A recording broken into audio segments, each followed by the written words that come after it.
BlogTalk Radio. Hello everyone, this is Chrism, and I'd like to welcome you to a conversation about your Kundalini awakening experience. As in many of our conversations, I would first like to welcome Amelia Santara, my co-host, to the program. Hello, Amelia. Hello, Chrism. Hello, listeners. I'd also like to welcome Rosemary Goliath as my student here at the ashram. Hello, Rosemary. Hello, Chrism, and hello, our listeners as well. Welcome. Okay, so evidently we're having some more technical difficulties, as is usual with our show. Amelia cannot see the chat room, so whoever's in the chat room, welcome and thank you for joining us. We won't be able to see what you're writing.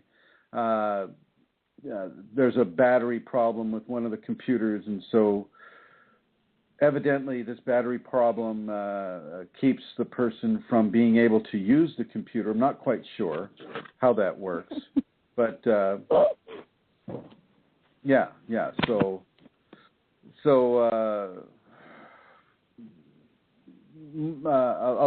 apologies to those in the chat room. I think that maybe we need to do, systems checks before we, a few minutes before the show. That didn't happen this time. So apologies. Also, I know that this program here did not get advertised as far in advance as I would certainly like it to be done, and so I apologize for that as well.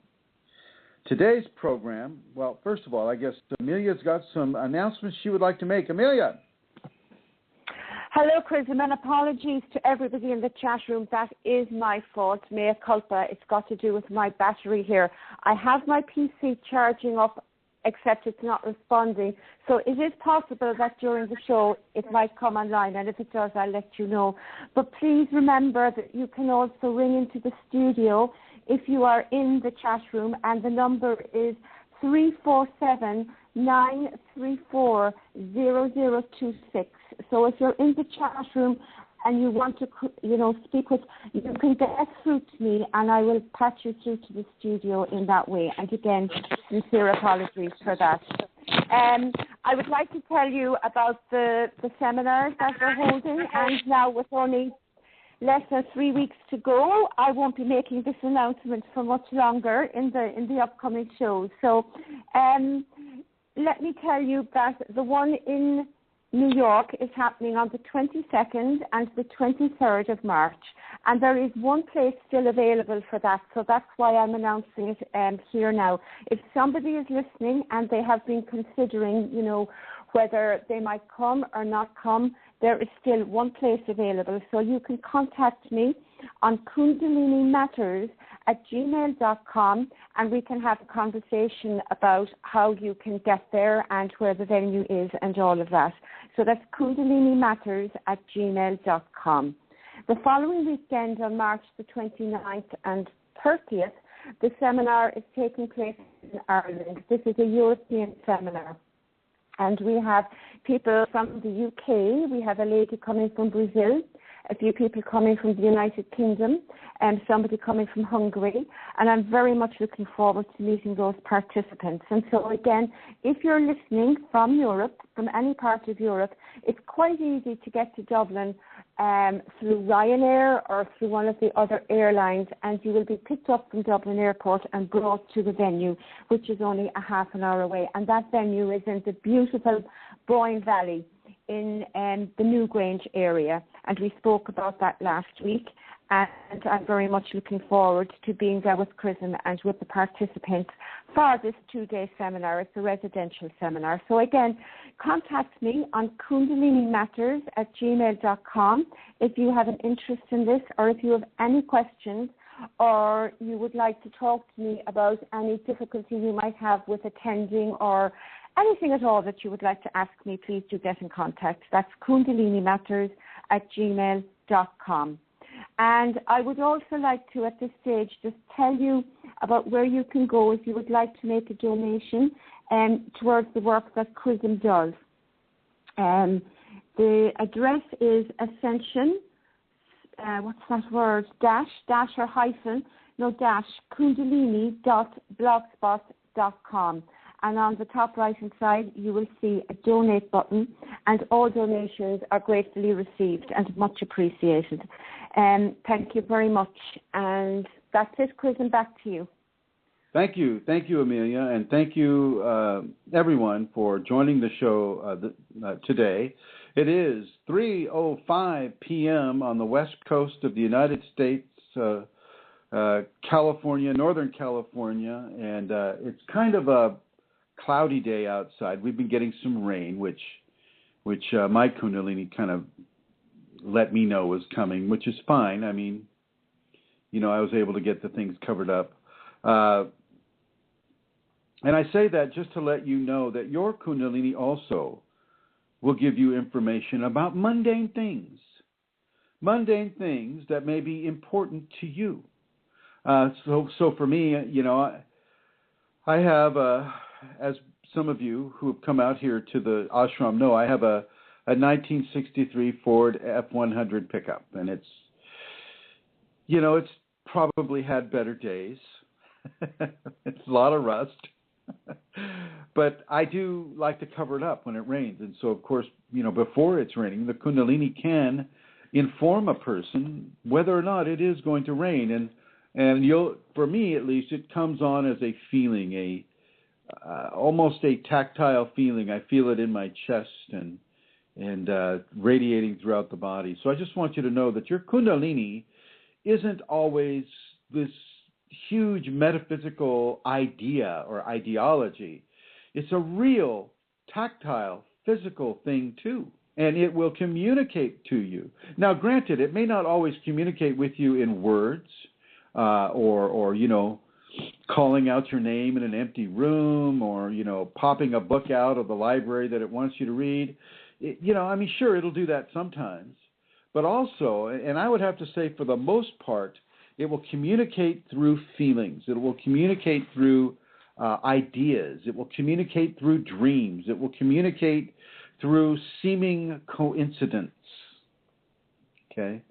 So, that is something that I would like you to understand at this point. And the scenario with the Kundalini is that it gives off radiance. It is an energetic consciousness. This consciousness has radiance. That is the divine component of Kundalini. It has this amazing divine radiance. This radiance permeates everything on this world. Okay, and if you look at some of what the physicists, are I'm trying not to sound well. Anyway, if you look at what some of our physicists considered current facts about the makeup of the universe. Even in their current fixations on quarks and black holes and nanos and whatever other interesting names they can come up with,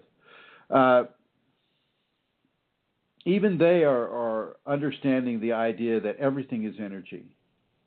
Everything, and even I think Einstein mentioned this as well. Everything is just different levels of energy vibrating at a different level of expression. So, for instance, a tree will vibrate differently than that of a rock. A rock will vibrate differently than that of a cat. A cat will vibrate differently, but from that of an iceberg. Iceberg will vibrate differently than that of air, and so on and so forth. But they're all energy. They are all energy. And what I'm communicating to you is that this energy will be suffused by divine radiance. It all will be affected by the divine radiance. You may not, as a conscious person, recognize always how that radiance is working in this world, in this physical world, and in the physical world that is emanating through your perception, but it is working regardless of whether or not you can see it or understand it. And this is a lot of the idea of living right actions and living a life that is motivated through, the aspects of the safeties, so forgiveness, tolerance, patience, honesty, truth, diligence, compassion. These types of qualities are extremely important, with the overriding quality of love. Love for all God's creations. Some of my students will know when I'm driving with them in the car, we'll be cracking some jokes and something like, do you know what I mean? And they'll go, yeah. And I'll say, can you get a handle on what I'm saying? They'll go, yeah.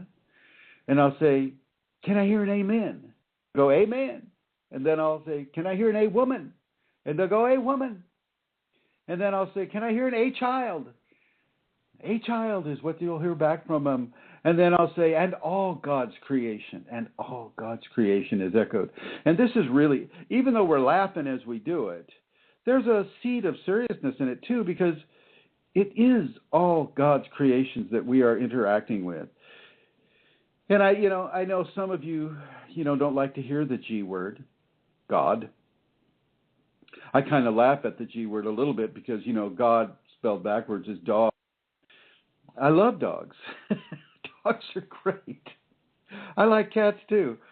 But we're not calling God tack, are we? Anyway, that's neither here nor there.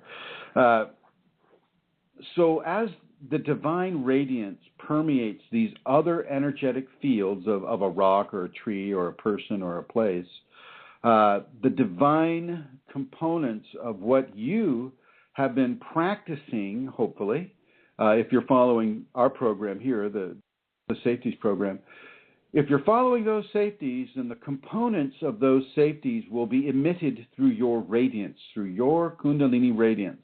And as you practice these qualities of forgiveness, love, and tolerance, and honesty, and truth, and diligence, and all these other qualities, this is doubled into your radiance field. And remember, I don't know if you've seen the video. The radiance of a Kunalini awakened person is huge. It's a huge field. And I invite you to go to the YouTube channels and at Chrism 0 Kunalini on the YouTube network, and scroll through those. There's 290 videos at the moment, and scroll through those and see the one that's called Kundalini Radiance, and you'll see a picture of an asteroid hit in the desert of Arizona. And that would be the typical radiance parameters of a Kundalini awakened person from the level of radiance. So the parameter of the radiance is about a mile in diameter, but also it's also like a complete circle. So it goes into the soil as well as it goes up into the air as well. It's like a circle, a big omnidirectional force of radiance that's coming from the individual. No small thing. And so, of course, you can understand why millions and millions and millions and millions of people over the millennia have been working very, very hard to awaken their Kundalini, because for most of them, or many of them, I should say, for many of them, they want the powers that come with the Kundalini awakened. They want the power. They want to be able to have their heart's desires, their biggest wish fulfilled, and they feel that since Kundalini has supernatural abilities, well then, supernaturally, this will give them what their ego so desperately wants them to have. And, that's good for them. And best of luck, within that understanding. My Kundalini's never given me that understanding, ever. It was never about being able to attain the things that my ego wanted me to attain. It was really about me changing my behaviors to to express the qualities that I've mentioned previously in this conversation that are associated with the safety protocols.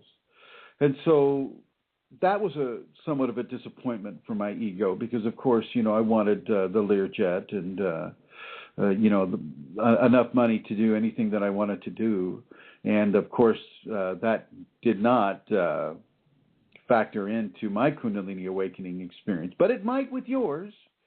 So I certainly don't want you to say, "Oh no, we're all limited to Chrism's experience," and that is not true. And I want to repeat, you are not limited to Chrism's experience, but neither are you limited, in receiving less than Chrism's experience either. You have your own experience and your own dynamic, and that dynamic and that personalized experience will come to you in the ways that your Kundalini sees best for you to have. So this kind of brings me to the concept of the Kundalini Radiance. Now, I've mentioned it in more than a few other programs in the past that we have done, but this one I want to specifically make it towards radiance because of that are being planned for me at this moment. One of those plans is I'll be going to Croatia in the Balkan countries. And I'll be spending some time there, and I'll be going into amazing levels of war zone and amazing levels of entities what has occurred to them, who have died extremely tortured deaths. And it's a real, I can see it from here. I can see it from this chair, and it's a real act of grace that the Kundalini is bringing me. But it's what that grace wants. And when we're compelled through the Kundalini to do certain things, then we are best. It is best if we follow that instruction. And so, as not everybody who's listening to this program will be in a safe and protected country, government, or environment.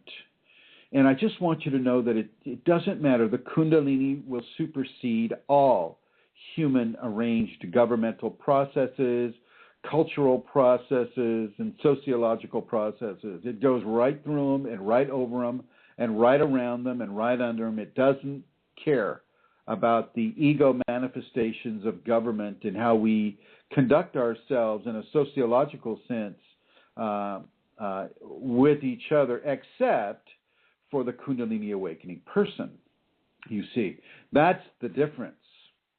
Because you have the Kundalini, then you are being observed. You are being watched. You are being given instruction to. You are being compelled to do certain things and to act in certain ways.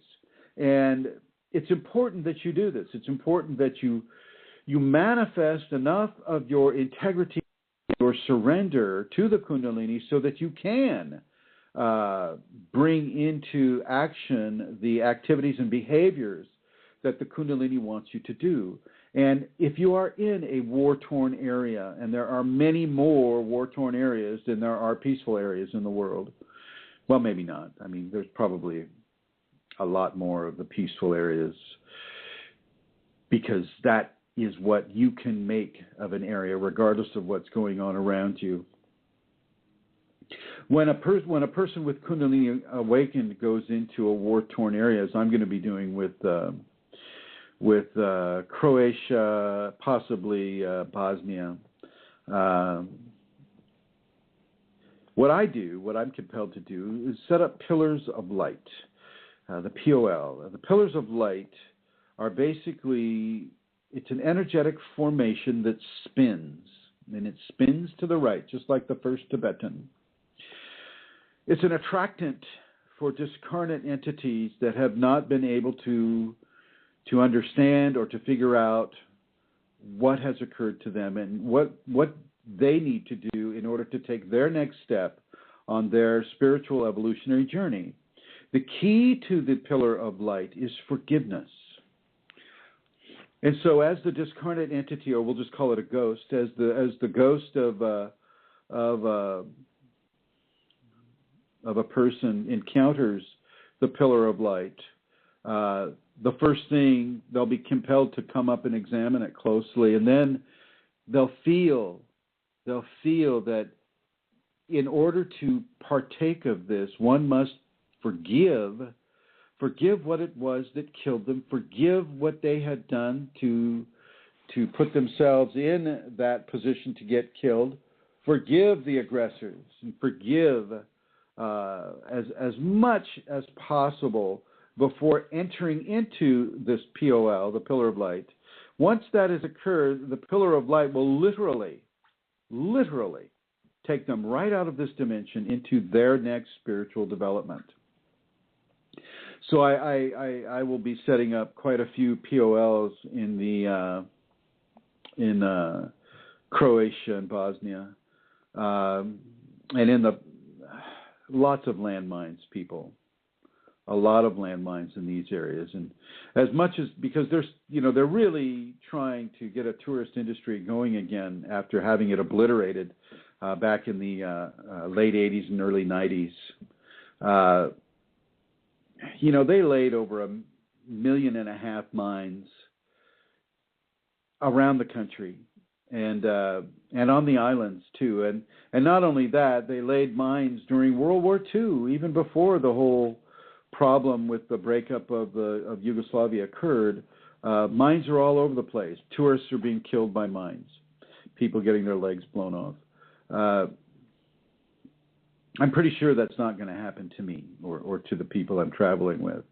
But still, I mean, it is something to take care of, and something that if you are going to travel in these areas or other areas that have seen such amazing levels of open warfare, to tie into your Kundalini, pay attention to your Kundalini, okay, and pay attention to the signs that are warning you away from minefields in the area. And they have some signs. In these types of countries, because your radiance extends so far, and on a pullout from the freeway or from the highway or from the road that you're traveling on, and radiance will cover a fairly large area. So know that and be advised of that. Let me see if I'm still recording. Yeah, and be advised of that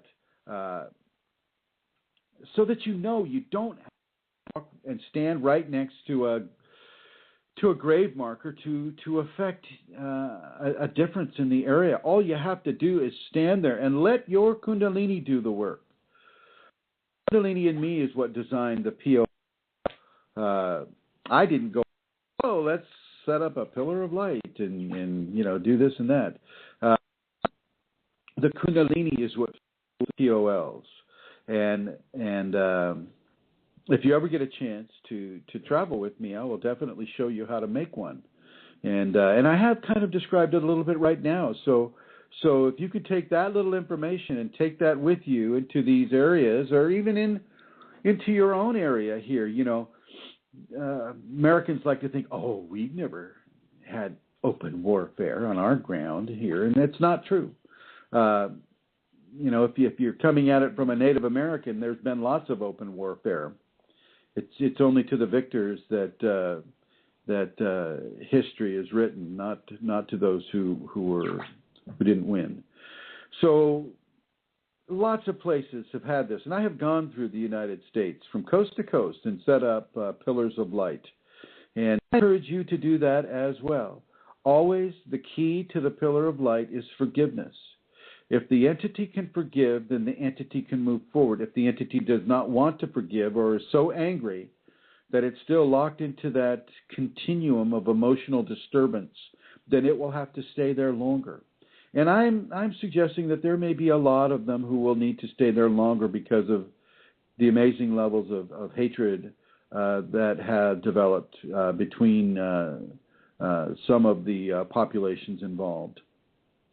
I will be there, and we'll be traveling literally from the UNESCO lakes plus the other. I can't really pronounce their words very well, Plavica or something like that, and then on down the length of the country to Dubrovnik, and then out 60 miles into the ocean to the island of Vis.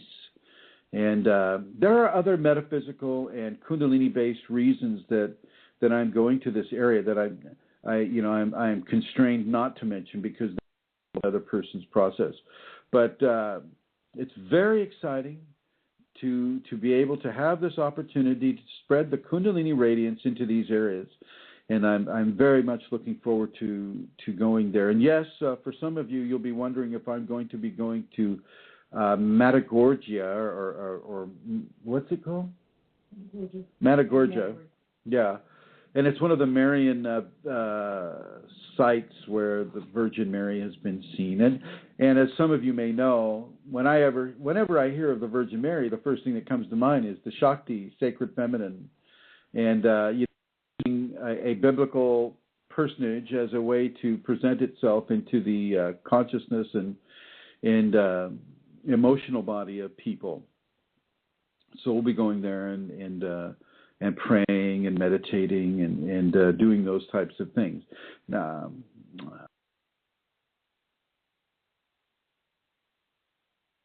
347-934-0026. The radiance of the Kundalini is not strictly a light like you would shine from your flashlight. It has composition that is sticky. That's the best way at this moment that I can describe it. When I touch a doorknob or I press an elevator button, that radiance goes right from my skin or my body or my beingness right into that button or right into that doorknob. And it's the same with the glass or utensils or steering wheel or pencils, pens, papers, clothing. I mean, you name it.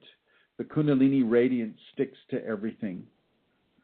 And you may be wondering, well, Chrism, gosh, if the Kundalini radiance sticks to everything, well, then how come this world isn't suffused with Kundalini radiance? And I'm going to say, well, it is.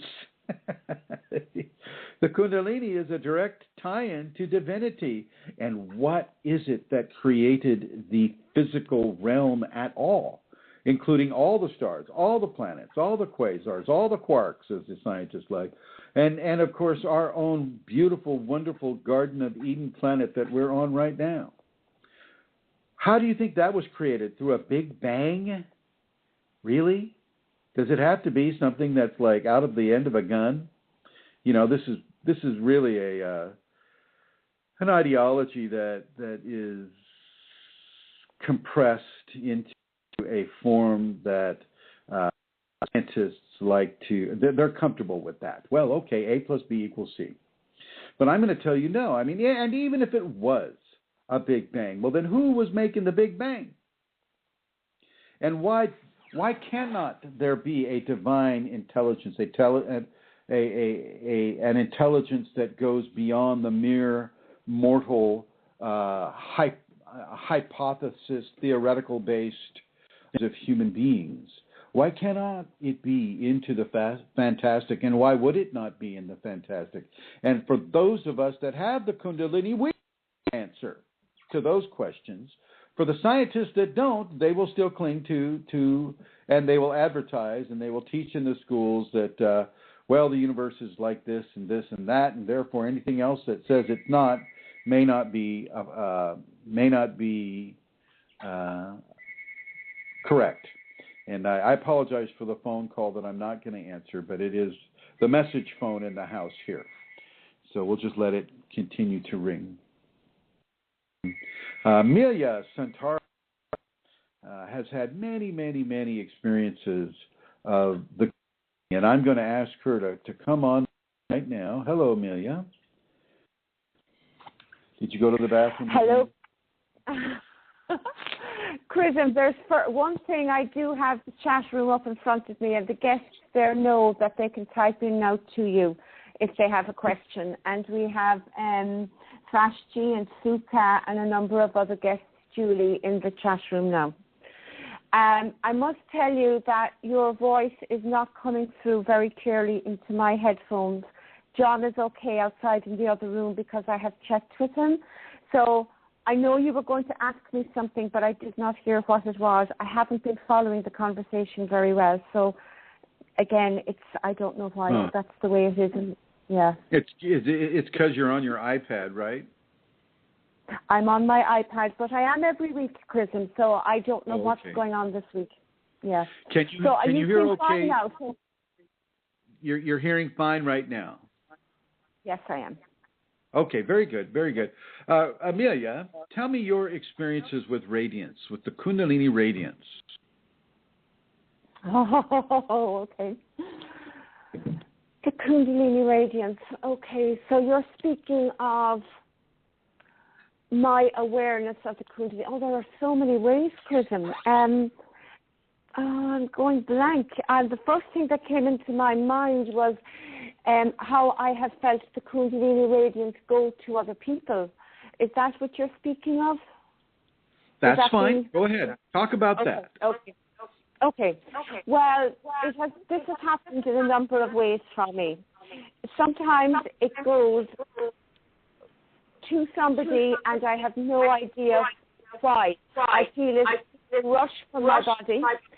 It can leave me through my heart chakra, through my chest, or through my head, and I feel it whoosh from me and go to a particular person, and I'm aware of where it's gone.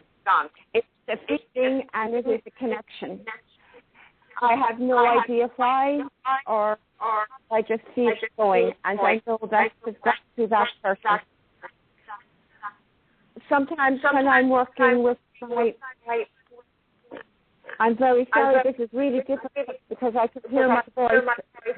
Yeah, I can hear that echo too. So, I have shared that experience that you're talking about, and so let me go ahead and explain it. If my voice is coming through, can someone in the chat room tell us if the sound, our perennial sound issues, if it's coming through cleanly in the chat group?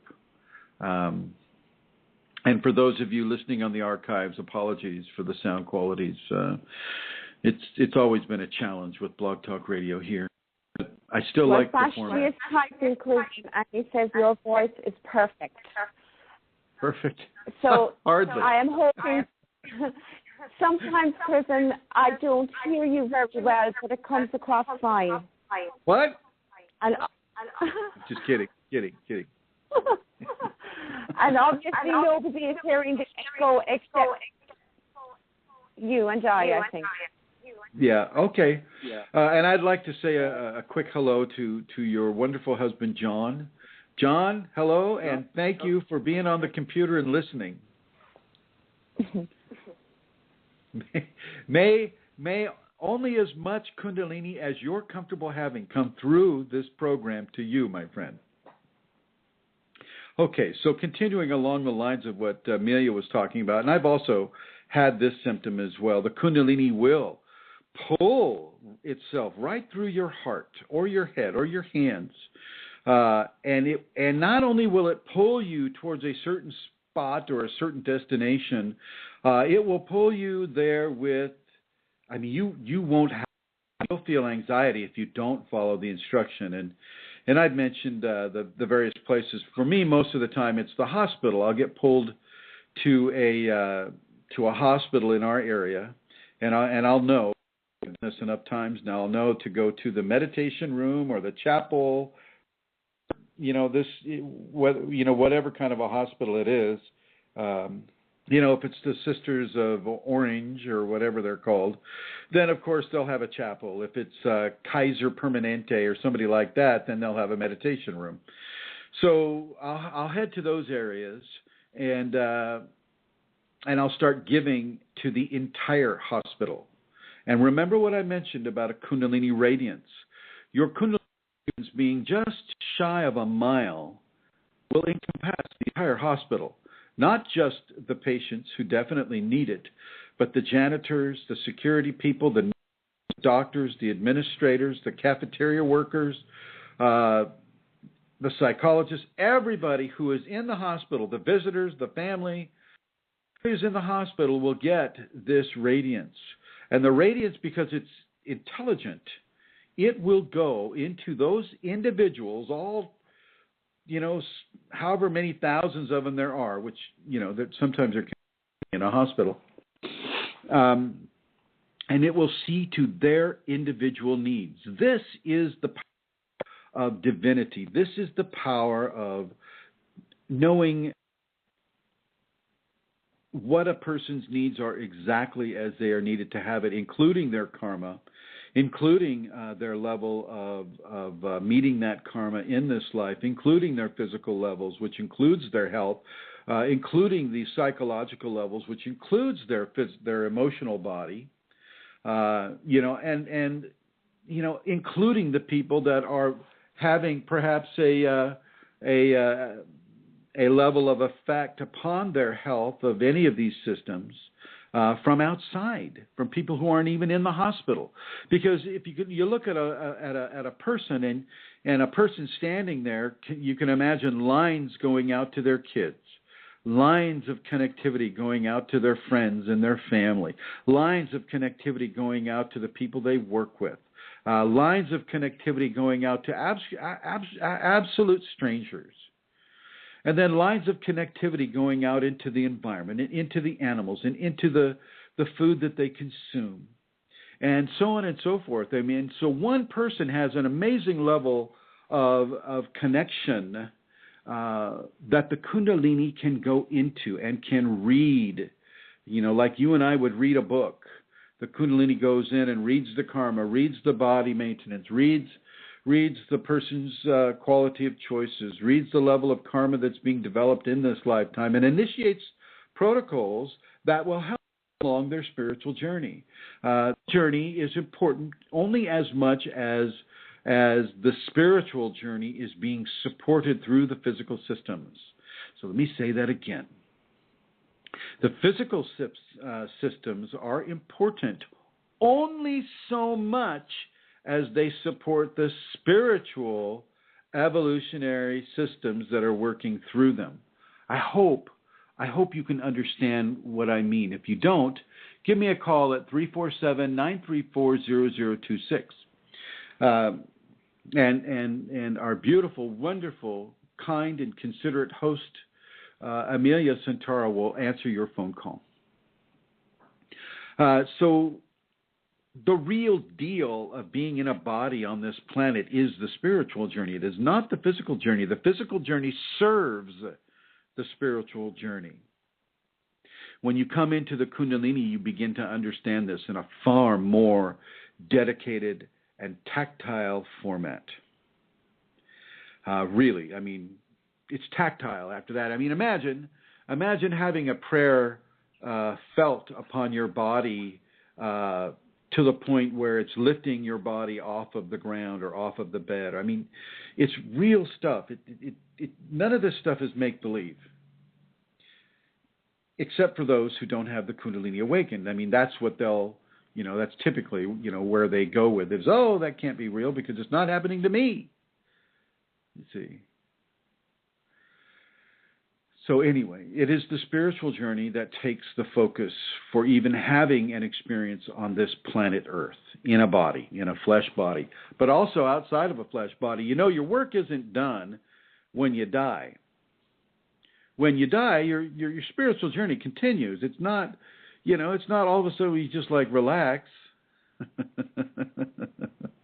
You might come into it in a more relaxed fashion because hunger isn't there, thirst isn't there, sleep doesn't, and unless those things are still present within the new reality that you find yourself in. Not everybody goes into the same reality upon death, and so, we kind of follow the mission of our thoughts and activities on this world, and that puts us into a corresponding level of experience in the afterlife.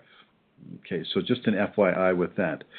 With the Kundalini Radiance, as it reaches out to everybody in the hospital, as I was speaking earlier, it will have positive effect.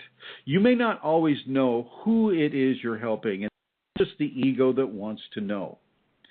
As I walk through Croatia and these areas of amazing torture and death, I'm not looking at specific individuals at all. I'm looking at the land.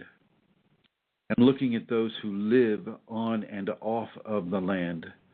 And I'm looking at the nature. I'm looking at, the deer are setting off the landmines. The bears are setting off the landmines. The badgers and the coyotes. And, the innocent fellow mortals are also victims of humanity's darkest and hurtful expressions.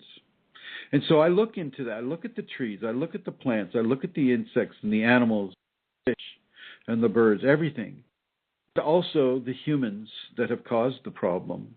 And I surrender to the divinity within me and allow that divinity to shine its light through me by just taking a step back and letting that be. And as I walk through these areas, as I've walked through other areas of war-torn areas, there's a level of grace that takes you over. The radiance can be so very strong, as I just discussed about, say, pulling you into a hospital or something like that.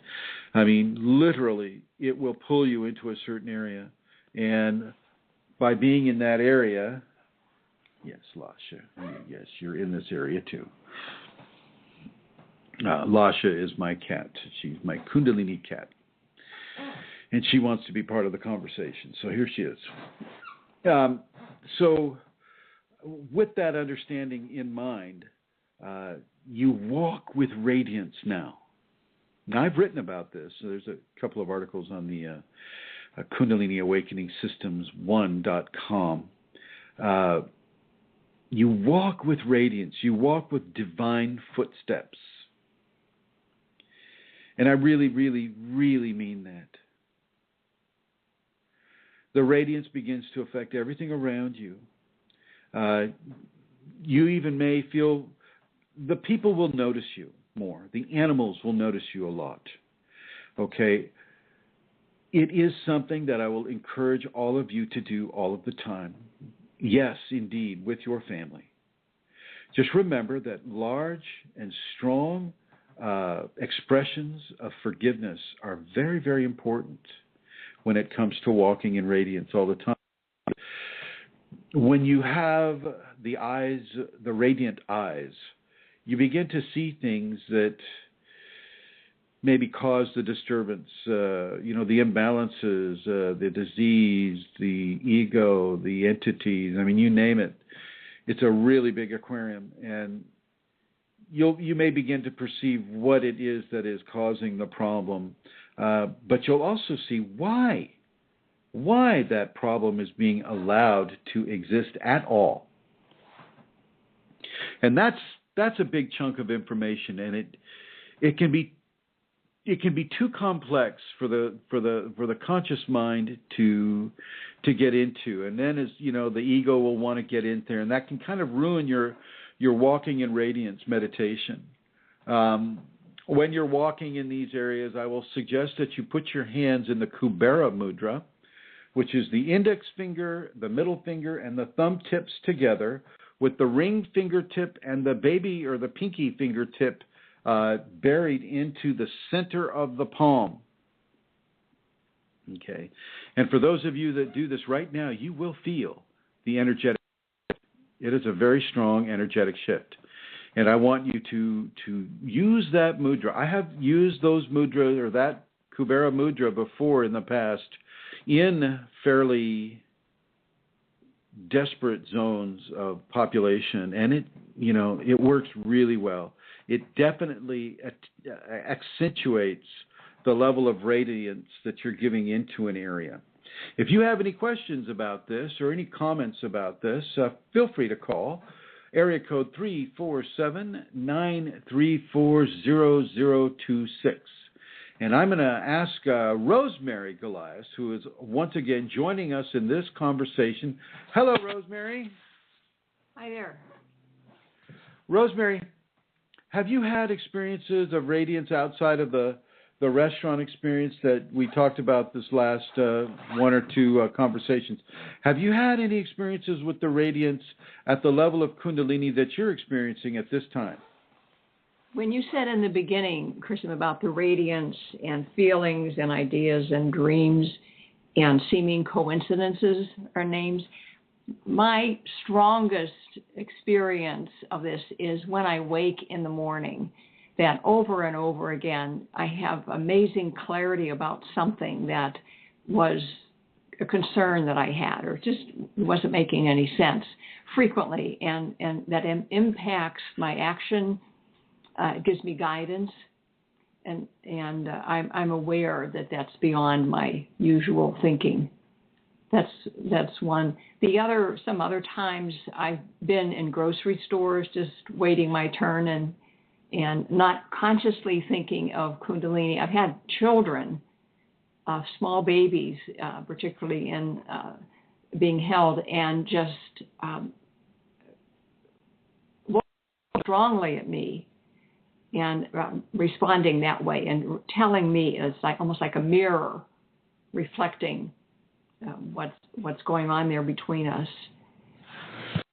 Yeah. Now, as many of us are parents, and a little bit everybody with a very innocent and sometimes a very knowing gaze. With the Kundalini, it's not just the infants that are doing this. Full-on adults are looking at you in a way that you can see that they're very interested in you, but they don't know why. And you can see that there's a bit of a conflict in there because it kind of goes against our social awareness to stare at people as they're standing next to you in line at the crossing a crosswalk. That is definitely a response to Rosemary. So yeah, well done. And this is now we're talking about Kundalini Radiance. Kundalini awakened radiance. I don't want you to confuse this with Reiki or Qigong or Taekwondo or Tai Chi or a martial art. This is not any of those things.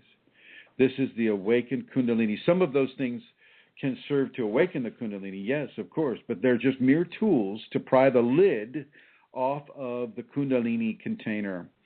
They are not what is in the container, just the tools that help you to access the container. Okay, so I hope that's clear. If it isn't, call 347-934-0026. Amelia Santara, can you tell me if the clarity of your sound is coming back yet? The clarity of my sound is good, Chrism. John tells me, though, and I'm going to ask him now, John, can you hear me? Oh, he hasn't responded. The last time he could hear my voice echoing as well. So, yes. Unfortunately. And all the heavy breathing, too. I didn't want to mention that, but, here we are. Oh, darn. It's fine now. He just shouted in, it's fine now. So that's good. That's good.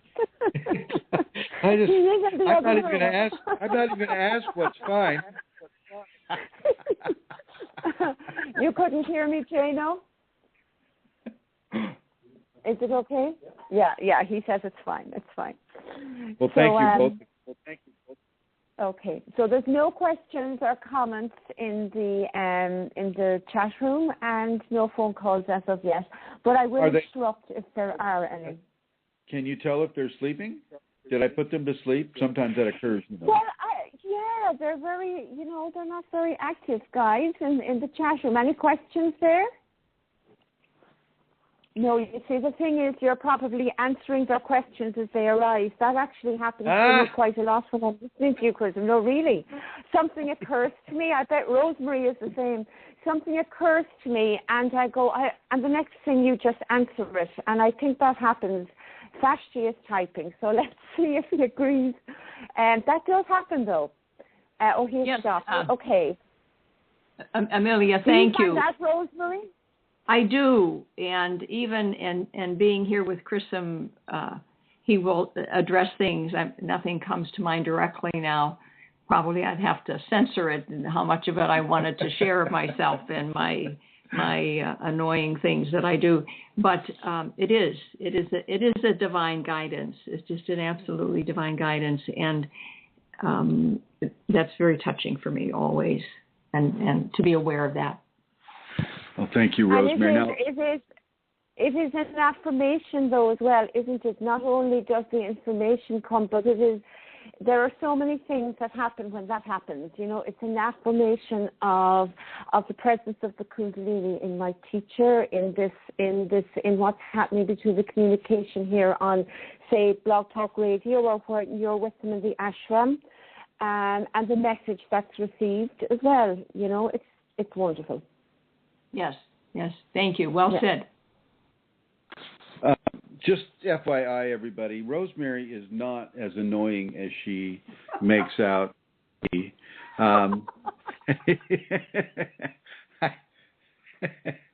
She's not as annoying. So she's doing very well. She's only here for a short amount of time, and she's having some Kundalini phenomena, which I think is great. It just, not because it's phenomena and that we're all here to be addicted to phenomena, but it's a helpful signpost that the things are occurring the way they need to occur for this person at this time. Looks like you got a question there, Amelia Santara. Yes. So, continuing on. So, as this radiance permeates these environments, like in a war-torn area or a hospital or your town or your house or with you in your travels, it doesn't just permeate the people, it permeates the land. It permeates the rocks and the trees and all the creations of the divine upon this world. And so, in a way, at first, like when you're prana feeding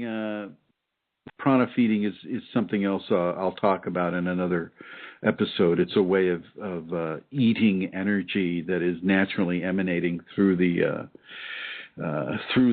force of this earth.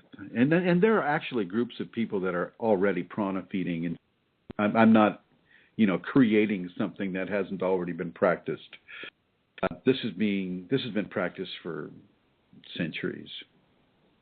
But anyway, as you're walking in radiance, the radiance will increase in you. The tactility of it will increase in you. Okay, the tactility of it will increase. The effect that it has on others will increase. The effect it has on you will definitely increase. And I want you to understand that sometimes, as you're in traffic or you're dealing with the kids or, the different things, it can be difficult to keep your mind centered on the radiance. But the more you do it, the more unconscious it begins, and you begin to acclimate to the increased phenomena that occurs when you're walking with radiance. Are you waiting for me to stop there, Amelia? Just to pause for a moment. You have a caller, and the caller is Vashti. Vashti! Master C. Hello, Vashti. Well, look at God, you've got that radio voice, I tell you. Let me see if I can do it. Master C. This is Vashti. Yes. You got that. You should be doing this. Thank you.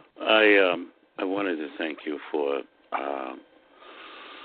the Kubera mudra that you mentioned. I'll tell you why, and I'll try to make it short. we recently had some very good friends who lost their son last night in a tragic accident.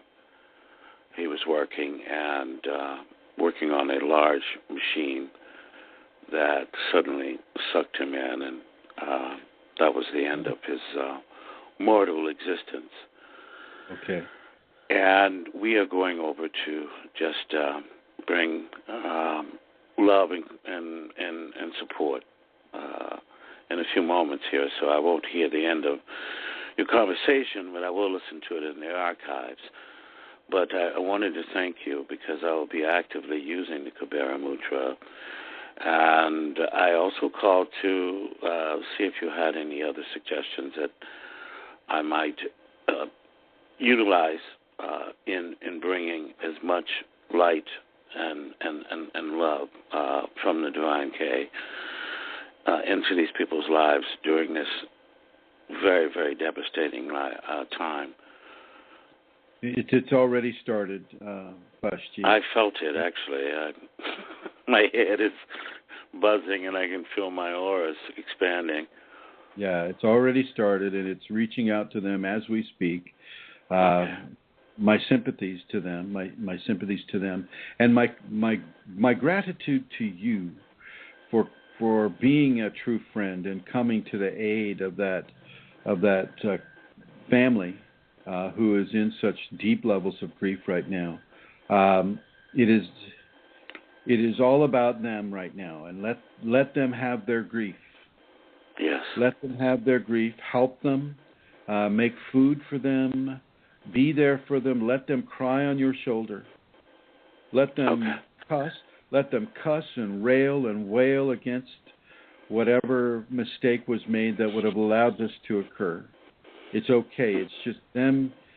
It's them living the experience and articulating the experience and acclimating to the experience. Now that's for the family. Yes. For the young man, he'll be there. He'll be there at the house. He won't know. He may not understand what has occurred or why it occurred. Fill the house with love through your Kundalini Radiance. Yes. And really, and have your wife do it too in the way that she knows best. Okay. Fill the house with love. There's not too much do with regards to healing their grief. The grief is not to be healed. It is to be expressed and experienced. Mm-hmm. Okay? And as your Kundalini saturates the area, the divine grace will have friends through you, within this very terrible experience that has just occurred. Yes. And I encourage you as soon as you hang up, you head on over to their house. That's what we're doing. Yeah. That's what we're doing.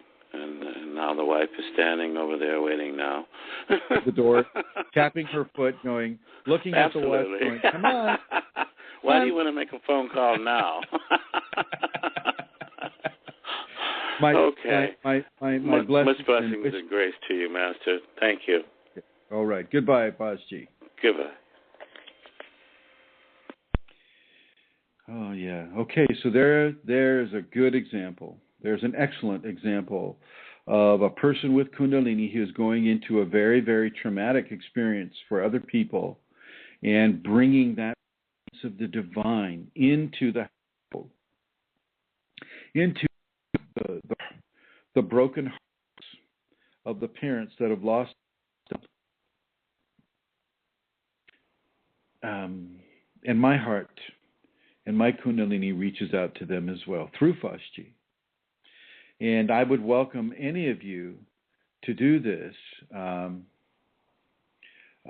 If you know people who have lost a loved one or who are still in a grief that's not allowing them to live a life of happiness and emotional security, to of your into their equation and allow their equation to be assisted through your Kundalini. Okay. So it looks like I've lost Amelia here. So there is that. I just want to continue along these lines. Now, if you do have a question that you'd like to ask, you can do as Vashti just did, and you can call area code 347-934-0026. Ask any question that you want, about your Kundalini, whether or not it's on this topic that I'm talking about right now. It's perfectly okay to go off topic with your question. So continuing with the radiance, as you become more forgiving, so does your radiance amplify that forgiveness. As you become more tolerant, so does your radiance amplify that tolerance. As you become more loving, so does your radiance amplify that love. And so on and so forth through the whole palette of human expressions of an emotional shared quality that we have in our societies. Even a handshake or just a look into somebody's eyes can transmit Kundalini into that person's awareness. And so I want to encourage all of you to walk with radiance. Walk as you think Christ may have walked. Walk in the way that you would think Buddha may have walked, or Allah, or any of the great personages that we associate with divine activity. So it looks like we have a phone call here. I'm going to go and answer it myself. Hello? It's Amelia. Hello. It's me. I'm back again. I don't know what that was about, and I couldn't get back on. It kept saying invalid number, but here I am. So back on duty, sir. Thank you, ma'am, and forgiveness for your invalid number. You're gonna have to work. You're gonna have to work on that, I think. Okay, it's going to lose.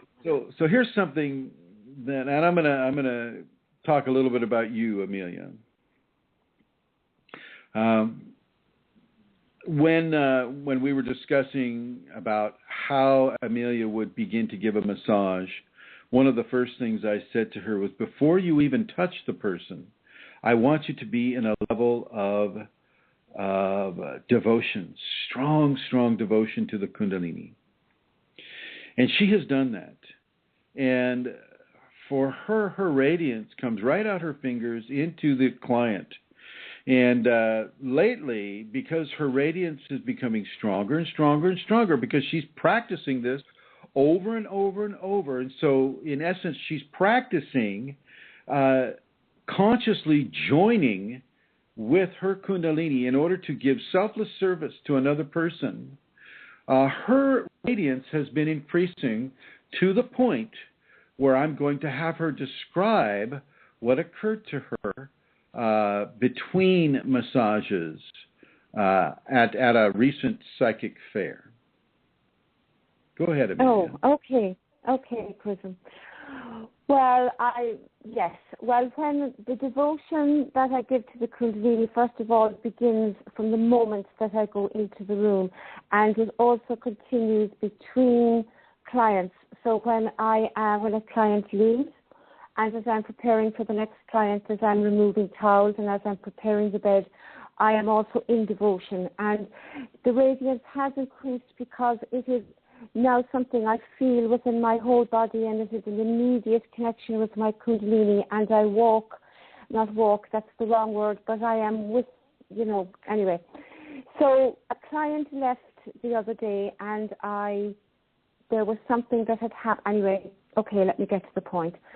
I started to put the towel on the bed, new towels on the massage bed for the client, and I first of all noticed a little yellow spark, and then at another point on the towel, another yellow spark, and then another one, and then they began to increase. It was like little fireworks happening on my towel, and I looked up and I could see them in the room, and then I looked back down again, and there were pink not as many pink little sparks, but they were also appearing. So I had this beautiful random firework display on the towels and around me, and it went on for, oh my goodness me, a good 5 minutes non-stop. And the whole time it was just so beautiful, and it was just this gorgeous, beautiful place to be in, and I enjoyed it very much, very much. And then how did it make you feel when you were seeing it? Oh, I was extremely blissful and an extreme devotion to the Kundalini. It is something that happens on my skin from the inside out, on all of my skin. It comes from within my whole body now, right out through every part of me, and it expands out, and it was, all those little firework displays, that was all within it, and it was just beautiful. Wonderful, wonderful. Now this is a direct experience of phenomena that's based upon, first of all, the selfless service for another person, because you aren't charging for this, right? No, this is, I do selfless service twice a week that I volunteer for. And just before this happened, maybe I'll just share that I had seen a client. I see clients for an hour, and I had a bit of a gap. And I went into the office because Kundalini told me, communicated, go to the office and offer a short. And I followed, this is happening all the time with me now. I mean, there isn't even it's an immediate response. I just went into the office and said that I want, did somebody want to come for a short massage? And the lady in there said, there was 3 women in there, and one of them said, oh, no, I'm far too self-conscious. No, I couldn't. And I cannot remember what I said to her, but I know I spoke something to her, and it came directly from the Kundalini, because the next thing she's saying, well, okay then. And she came into the room, and that was the Kundalini. And I spent 10 minutes with her, and she had a wonderful experience directly from the Kundalini, who knew she was in there, who directed me to go get her and bring her in, and she had, in a very short time, a healing experience. And it was when she was gone and I had removed the towels and I was preparing for the next client, that was when the Kundalini, when I had this phenomena of the beautiful firework display of yellow and pinks. And it was definitely connected to that whole experience of the devotion and everything that was going on. And the sparks and the fireworks you saw were about, the spark would be about maybe a little less than an inch in diameter? Yes, quite small. Very different to orbs now, because I see orbs and blues, and this is different. And these didn't have tails, they were sparks. Very nice. Yeah, so very they nice. were not very big. Yeah.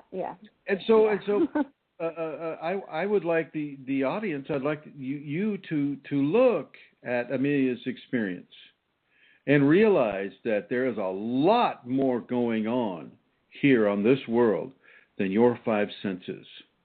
There is a lot more going on this world when you have your Kundalini awakened and you begin to walk in radiance, as Amelia is doing, and as Rosemary is learning to do, and as Eileen is learning to do in Florida. She also has some stories of radiance and some stories of the Kundalini protecting her and her family. This is not isolated. These are not isolated incidences. These are real, actionable experiences that people are having. I'm not sure that anybody else would have been able to see Amelia's sparks, because so very few people are walking in radiance.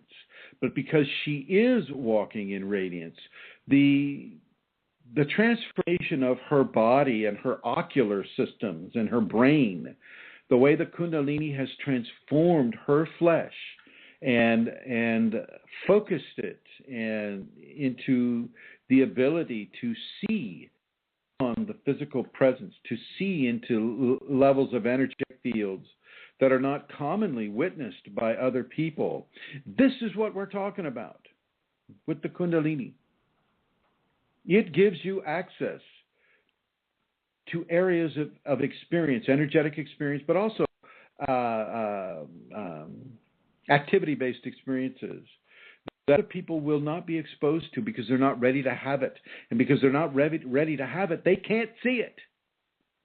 It's like the Spanish ships that Christopher Columbus was sailing as he came over to the what they called the West Indies. A lot of the natives didn't see the ship because it was so outside of what their expectations of life were. They could not see the physical thing that was coming right at them. Now, Rosemary and I, Fort Ross is in Northern California. It's about an hour and a half away from here, maybe a little less. And the Kashanaya Indians, I believe is how they're pronounced. They did see the sails of the Russian sailing vessels coming at them. So they saw white sails on the horizon and wondered, what the heck is that?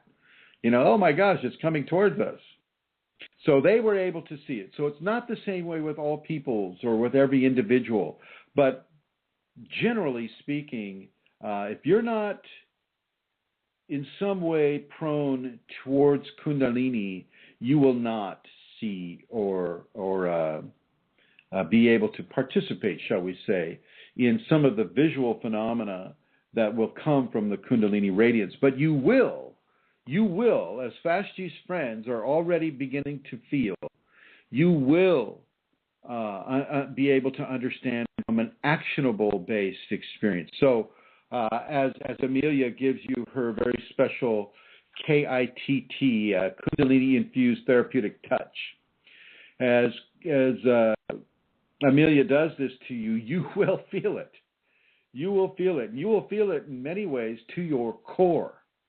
And and Amelia may, if you ever talk with her about this, her clients often are crying with release or crying with the beauty of the experience. Very, very, very, very strong massages and healings are given, through this level of interaction with a Kundalini awakened person. And so I will encourage as many of you in Europe and Ireland, Great Britain, and anywhere on that side of the Atlantic to come to the Ireland seminar. If you're not going to come to visit with me and to learn about the Kundalini, then come for the healing itself.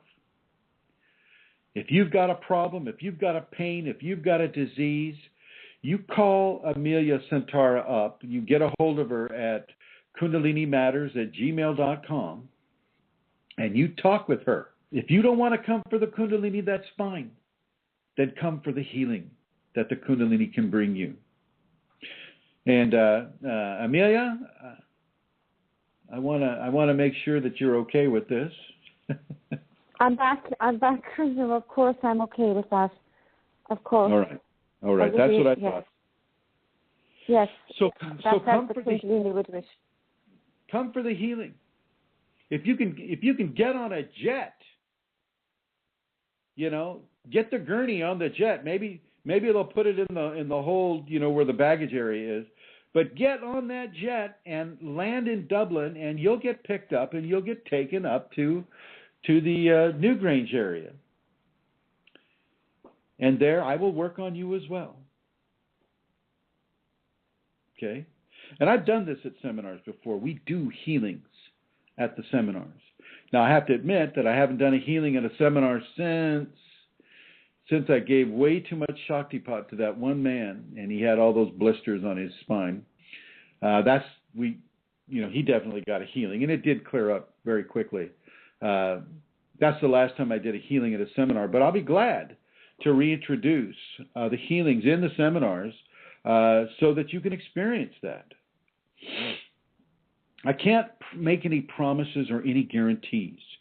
Sometimes we experience illnesses in order to learn what it is to have that illness, what it is to be judged by others as sick, what it is to live a life or a portion of a life that has that illness involved, and what does it do to your levels of compassion for other people who are also suffering in these ways? So there are many things to be taught to a person by having illnesses. And so your illness may not be cleared up because you still have more to learn from it. On the other hand, your illness may just exactly be cleared up because of what you're learning from having the Kundalini and what you will be exposed to as you come to that seminar. So I will invite any and all of you to make an effort to come to these seminars. And yeah, if you want to learn about some of these exalted applications of Kundalini, well then come. There's only so much that I can give on the radio. There's only so much that I can write on the internet. Some things need to be experienced in person. And I'm making myself available to you for that. Don't let others scare you away. Don't let the strangeness of Kundalini scare you away from being healed of your disease. Make the effort. It is not an expensive flight from anywhere in Europe to Dublin. Ryanair, EasyJet, British Airways, French Airways, what's that? German Airways, Lufthansa. They all fly into Dublin. EasyJet, maybe not so much, but I've seen those orange jets there too. So definitely make the effort to come to Ireland if you can, and to New York. And to New York. Okay. So if you have any questions, to call 347-934-0026, and Amelia Centaura, under the gaze of her husband John, will answer that phone and bring your question here. Did John like that? John, he's actually in the next room, so John is listening to you, and he's also playing poker. Oh, I see. You don't have his full and absolute attention. I have to, that is true. Well, take your iPad over to John and say hello. Okay, I'm going to do that now. I'm walking out. Okay, John? Oh, he's not here, actually. I think he ran away. John? He's on a break. Actually, he's on the phone out in the other room. Okay. I will come and say hello with him in a minute when I hear him come back. All right. So he missed all of that then. That's okay. So okay. This is not something that I've done at a seminar for a long time, since 2006. Do a healing at a seminar, Amelia. So this will be a nice new application that we're coming into with that, and I don't mind, reinstating that as a general rule. How do you feel you have changed since you began to walk in radiance, WIR? Everything has changed, Chrism. I mean, my whole life has changed because everything that I do now is from that place, okay, God, that makes me out to be, yeah. So as I'm going through my day, it is from, I know, yeah, it sounds, it's, and I know I'm perfect, no. No. We discussed levels of perfection before the show, didn't we? We did. But everything now is done with a consciousness and an application. It is. So when I am going somewhere, when I am doing something, I'm aware constantly of the Kundalini. I'm aware of the Kundalini in me, within me, and of my surrender to what it is that the Kundalini asks of me and what it is that the Kundalini would want me to do in different situations. I'm not even all the time conscious of it now. I would have been, there was a time when I was very aware of that, and I was doing practices to be aware of that, things you would have had me do. But now it flows more, and it has become integrated, I suppose, more all the time. And I screw up quite a bit too, yeah. But well, let me go over and get Rosemary's. How do you feel about walking in radiance, Rosemary? Well, I still consider myself a newcomer to that experience, but it is a presence. And when Chrism says it is God's presence, I walk every morning here for about an hour, and it's 9:30 to 10:30 usually about. And I must say that since she's at the ashram, I have her walk for an hour, chained to a millstone, grinding the wheat into flour. But here, I'll give you back to her. Yes, I enjoy walking, and I'm aware of the path that I go. I'm aware of things. Yeah, people passing by in the car, or people are waiting for the bus. Even there is on the path, there is a shrine of a young gal that died at 18, and I pass that every day, and there are they're plastic, of course, permanent little flowers and things there from people who love her, and I am aware of that. I don't know what happened, but and it becomes a prayer for me of whatever else is needed in any of those relationships, to offer that and forgiveness and people's needs, as I see walking as well. That's very different than I have done before. Yeah, very good. Yeah. Go ahead. Go ahead. And that's sort of what I'm speaking about in relation to the practice, because that is something that you have been given to do, isn't it? That Chrism has asked you to do. And what I have found is as I practice something like that, and I came into those experiences as you're describing, that expands out then into other areas of my life as well. And it incorporates that, so that as I move, maybe when you're not doing the walk, when you're doing other things, you find yourself doing the same sort of thing, would you say? Yes. More than you would have before. And or that's how it is. Even asking as a form of a prayer, just asking for inner guidance or asking for understanding, whatever that is. Again, that divine connection, that's just very powerful. Yeah, it's like life becomes a prayer, doesn't it? It's like a prayer in action. It's things change very much. Yeah, it's a very, very beautiful way to live one's life. I have to say, it is something that I am. It's like this cycle of gratitude and love for what it is that I find myself living now, and that in turn increases what it is that I am within, and it's like this beautiful wave of, one feeds the other, and it's lovely. It's very, very beautiful. As are the both of you. So very, very beautiful in how you both individually walk within the radiance. And so I really want to bring this into you, the listener. I want you to feel the radiance in the voice of Rosemary and the voice of Amelia, my voice. Feel the radiance coming into you. Kundalini travels on the vocal emanations of the human being that it's awakened within.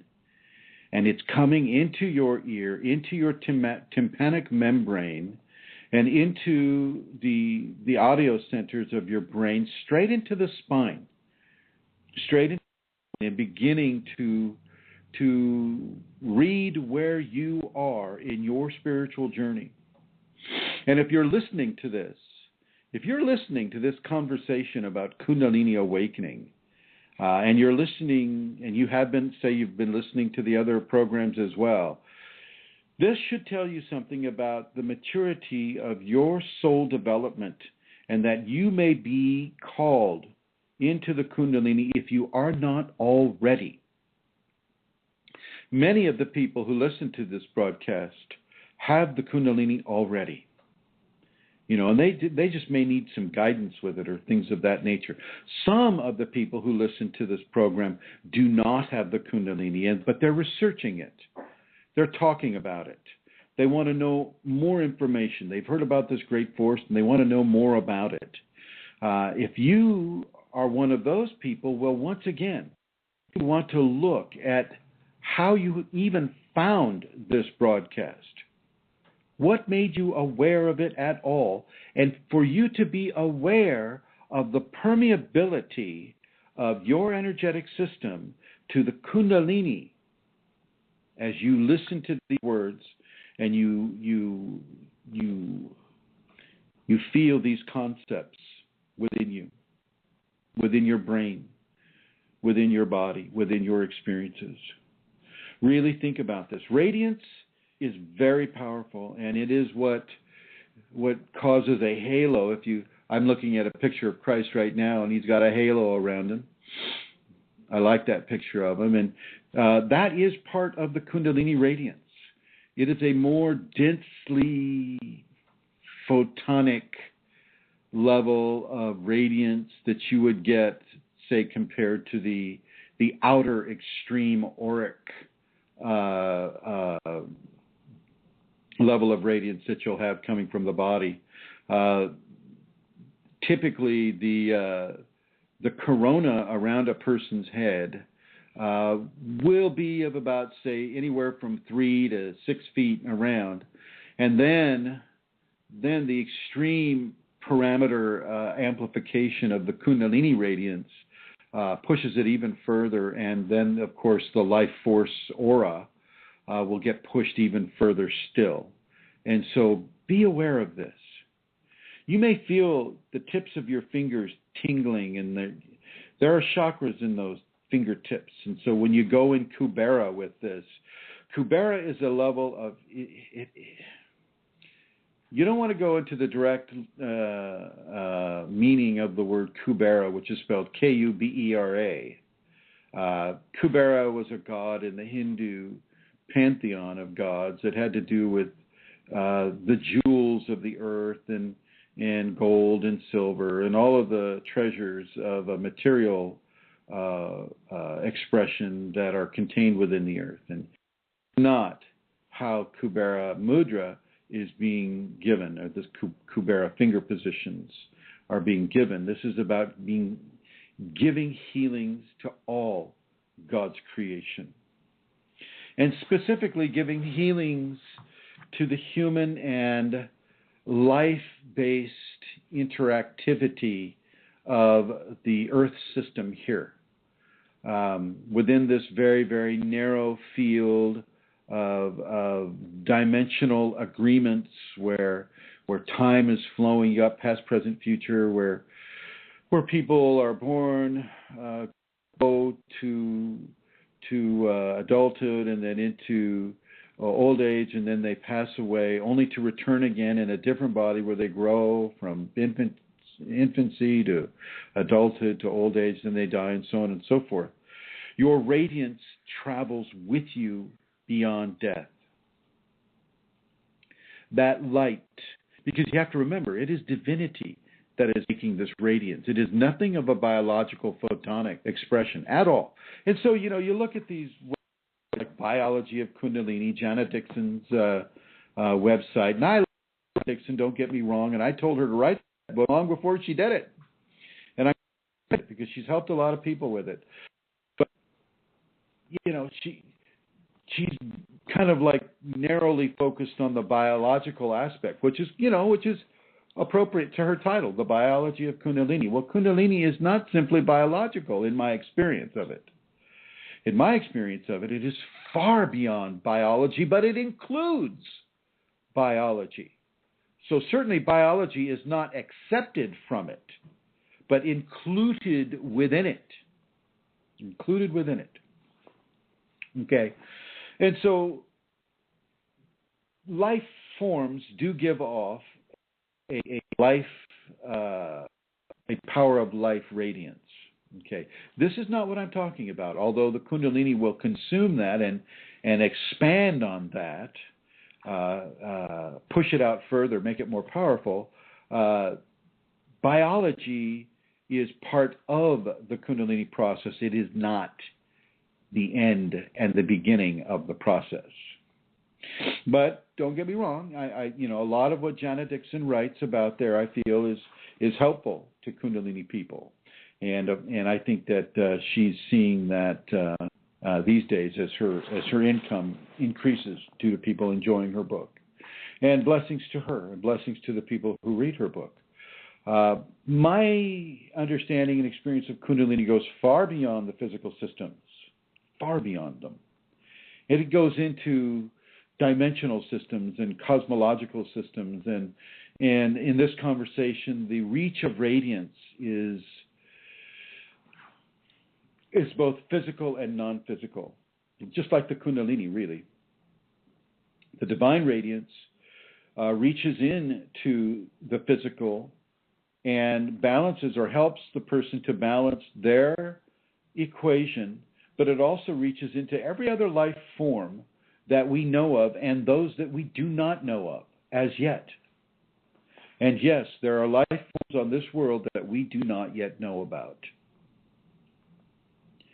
from a Western scientific perspective. Okay. The radiance reaches into them as well. The radiance reaches into the discarnate communities. Discarnate meaning consciousness without a body. Radiance reaches right into them, and it attracts them. As a matter of fact, a person who walks in radiance has a huge, kind of like an audience of discarnate entities that are observing what is occurring. Not necessarily interfering, but observing what is occurring. Because even within the lower astral realms, divinity is in charge. Divinity is the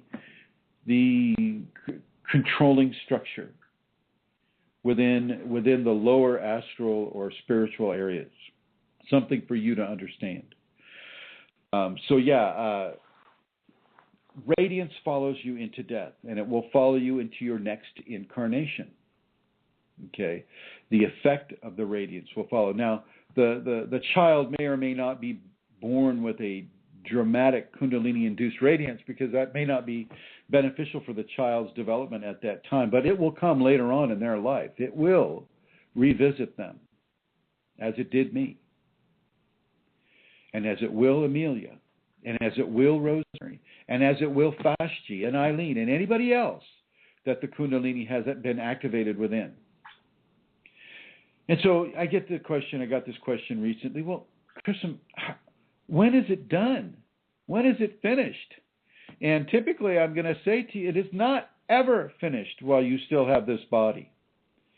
The radiance of the Kundalini will continuously work to evolve you, spiritually evolve you, even after death, and even into the next life, if there is to be a next life for you. So know that and understand that, and really look at levels of parameters and restrictions that your ego or your scientific-based mind and understandings will try to have you affixed to the Kundalini. There are no restrictions to the Kundalini. There are no restrictions that a human mind can attach to it that will affect it in a way that, say, a human ego wants to have effect on it. I don't care how much yoga you do. I don't care how much Qigong you do, or how much you meditate, or what color your robes are. It's the Kundalini that's in charge. And it will dress you up any way it wants. Doesn't matter if your God is Krishna, Christ, science, money. Doesn't matter what your God is. The Kundalini will surpass and usurp that false divinity with its true divinity. The true divine soul is in the Kundalini awakening of a human being. That is as close to the divine as we will get within a corporeal body. And so I want you to really walk with that radiance. Spread that radiance. You know, shake a person's hand and leave some of that grace and blessing on their skin too. And detach and separate yourself from any ego-based manipulation or design or control or application. Your ego has no business, and your Kundalini will not allow it anyway.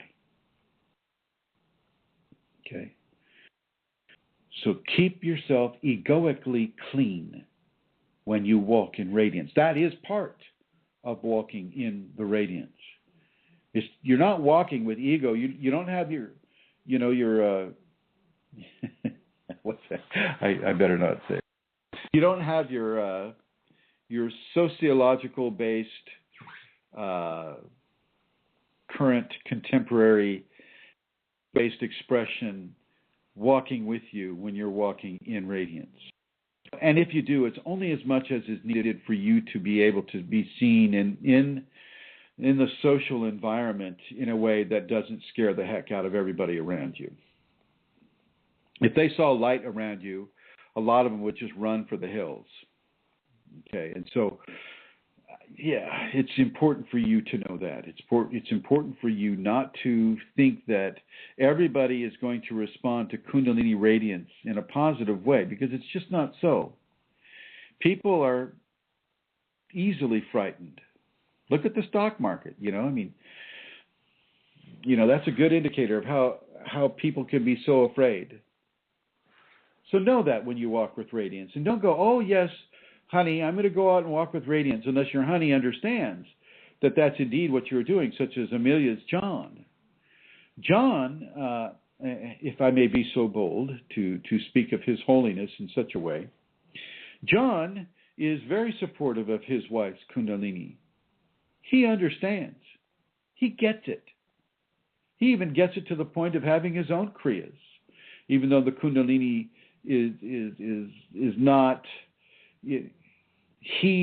Somebody has to be the nurturer in the relationship, and John is supporting his family in more ways than he understands. No offense, John. You're a very smart man. I understand that, but the Kundalini is the intellect, and you're doing very well. You're doing very well. You're supporting your family to have the Kundalini present in the life right now. And I want to just tip my hat to you and give you gratitude for that, and also give you gratitude for yourself making this broadcast possible. So thank you to John and Amelia in the Kingdom of Kerry in Ireland. And I would like to thank Glenn Ola for the web maintenance and web design of the Kundalini Awakening Systems 1.com, Eileen Laurel, who you can reach at kundaliniliving@gmail.com, for all of what she has done in the past and is doing right now to support the teachings and the spreading of the Kundalini in Florida. I would like to thank everybody who is currently coming to the seminars and those who will be coming in the future. I would like to thank those who are listening in the archives, and for those who are listening right now live to this program. Walking in Kundalini Radiance is far more than I can put into a 2-hour program. Just try it. Say to yourself, Kundalini in me. Walk with your radiance expressing through me. Just that much. Kundalini in me. Walk with the expression of your radiance through me. And begin to feel the difference that makes. That's actually giving permission to the Kundalini to come forward through you. So make sure, that you're ready in your life to have this grace come upon you and within you, and express itself through you into the outside and the inner and outside environments. It's an amazing gift, and it turns you into an amazing gift of grace to this world and to the populations and all God's creations. Thank you for listening.